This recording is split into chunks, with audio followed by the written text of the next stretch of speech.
وصفة النهاردة فينو الحليب. وصفة لذيذة.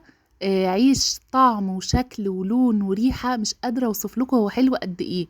اتحداكوا لو عملتوه وما اكلتوش كده حاف من غير ما تحشوه سندوتشات، مش هتلحقوا اصلا من جماله ومن جمال طعمه. اول ما بيطلع كده سخن بيفضل كده طري وهش. عملت لكم قبل كده الفينو الصيامي او بالعجينه الفقيره اللي هي بالميه والزيت والسكر، وكانت ناجحه جدا اللهم بارك. النهارده بقى هعمل لكم الفينو، فينو الحليب. بصوا قد ايه هو هش كده وشبه الكرواسون، يعني انا من حلاوته قلت عليه ان هو كرواسون. احتجت 3 كوبايات ونص دقيق، يعني نص كيلو دقيق. هاخد منهم كوبايه ونص كده دقيق، ضفت لها معلقه صغيره خميره فوريه، معلقه كبيره لبن بودره، معلقتين كبار سكر، نص معلقه صغيره ملح، وكوبايه الا ربع لبن دافي. وهبتدي ان انا اقلب كده في العجينه دي لحد ما توصل للقوام ده، وهسيبها 10 دقايق. بعد كده اختمرت معايا شويه، مش عايزاها تختمر معايا قوي. هنزل بقى بباقي الدقيق بتاعي ومعلقه صغيره خميره فوريه، واقلبهم كده مع بعض. وبعد كده هجيب معلقه كبيره خل ومعلقه صغيره بيكنج باودر، هضيفهم على بعض واقلبهم واخلطهم مع العجين. جبت معلقه زبده ومعلقتين كبار زيت بدرجه حراره الغرفه الزبده. هقلبهم كده مع بعض، وبعد ما كده ما اقلبهم مع بعض هبتدي ان انا احرك بس الزبده كده بايدي، اغلف الدقيق بيها.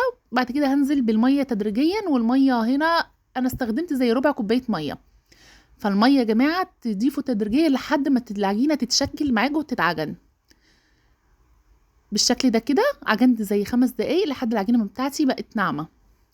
هسيبها بقى تختمر كده زي 10 دقايق. ما تسيبوش العجينه ان الخميره تضرب فيها علشان الفينو ما يدخلش الفرن، وبعد كده تلاقوه ان هو هبط. شكلت العجينه كور، وبعد كده هبتدي ان انا اشكل الفينو بتاعي بالطريقه دي. مش عارفه تعمليها بنفس الطريقه الحركه اللي انا بعملها دي، اعمليها على ايدك. اهم حاجه تغطي العجينه وانتي بتشتغلي عشان ما تنشفش.